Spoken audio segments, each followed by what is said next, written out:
Hello everyone, this is me, Nika. For today's vlog, gagawa ako ng waffle curly at ipapakita ko sa inyo kung paano ito gawin. So, just stay there and watch till the end. So, bago tayo mag-umpisa ay magtatali muna ako ng aking hair lalo kasi ayokong may mga mapuntang buhok sa gagawin natin. Alam niyo na hygiene. Kailangan natin nun. Kailangan malinis lagi at maayos ang ating paggawa dahil pagkain ito at ito ay kinakain natin.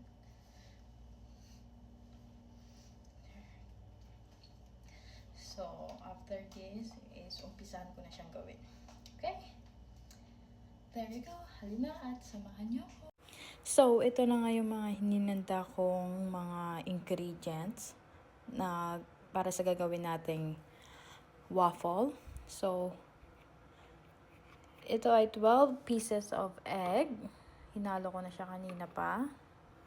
And all-purpose flour, sugar, and also oil. I need to use oil.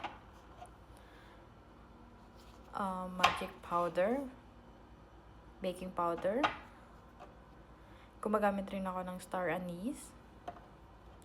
And also, hindi mawawala yung vanilla extract. And ito yung nagpapasarap sa ating waffle. So, gumagamit ako ng vino or wine.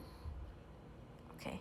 So, mamaya ipapakita ko sa inyo kung paano ko paghahalu-haluin at kung paano ko siya hulmahin.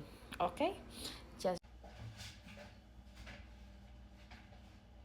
So, first, maglalagay muna ako dahil gumamit ako ng 12 eggs times 2 ng oil yung ilalagay natin. So, maglalagay ako ng 24 spoon. Since malaki yung spoon natin, so gagawin ko lang siyang 20. Okay? Samahan niyo ako magbilang.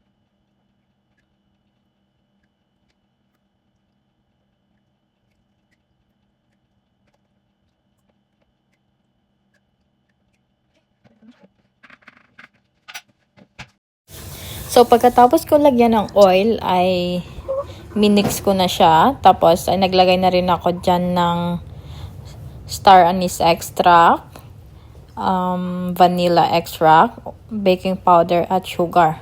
So, naglagay pala ako ng 2 teaspoon of vanilla extract, 2 teaspoon also of star anise extract. And naglagay din ako dyan ng 12 spoon of sugar. So, nilalagay ko siya paunti-unti habang minimix. Medyo nahirapan na ako dyan mag-video, then maglagay. So, after this, makakat yung video. Tapos, ipapakita ko na lang sa inyo yung magiging outcome after ko mapaghalo lahat. So, after that, yan na. Sinala ko na yung flour. Sinala ko na yung flour at ayan na nga. Tapos, yan.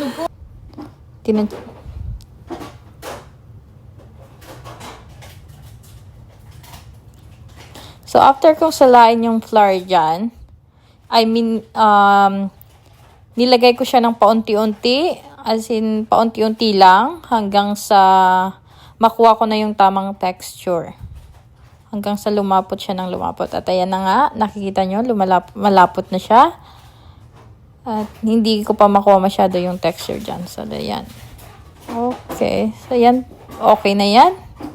So, pwede na. So, magsisimula na akong ihanda ang aking mga gagamitin. So, kinuha ko na dyan yung machine na gagamitin ko. Yung hulmahan ng ating waffle.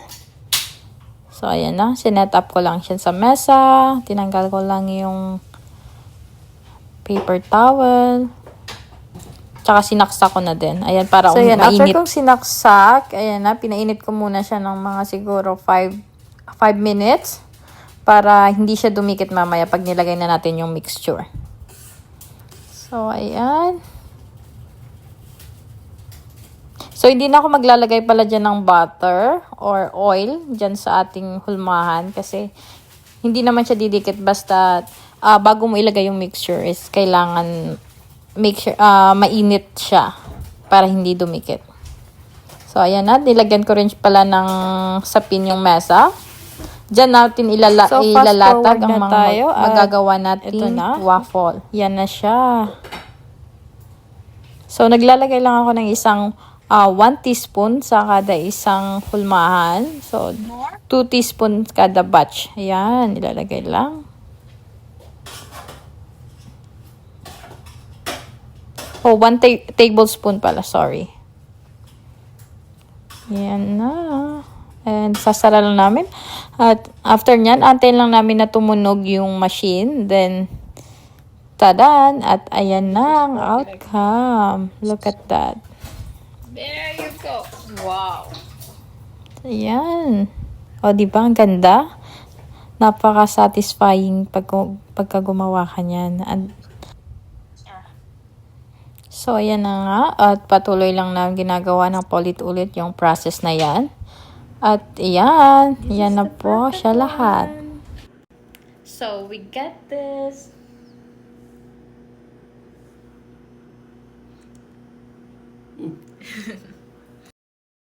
So, ayan na nga. After that, hinugasan ko na rin yung mga ginamit namin.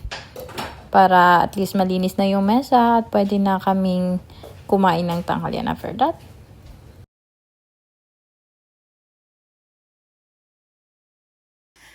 So, tapos na yung ginawa kong waffle at ito na siya lahat.